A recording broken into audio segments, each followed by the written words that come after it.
Hello guys, আমি অনির্বাণ। আমাদের photo walk সিরিজের নতুন একটি পর্বে আপনাদেরকে স্বাগত।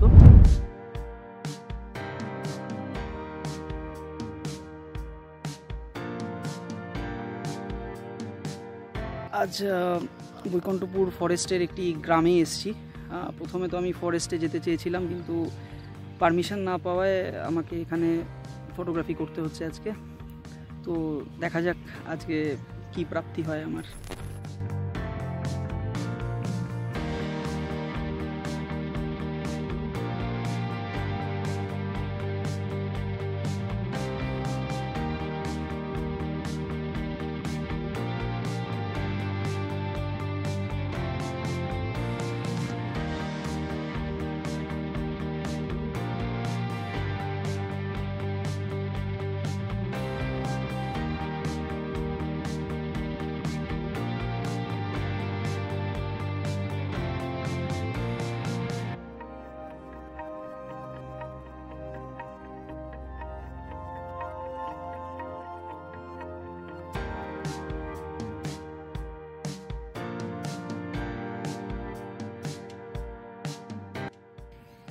তো বন্ধুরা, আপনারা দেখলেন, এই ছিল আজ আমাদের প্রাপ্তি।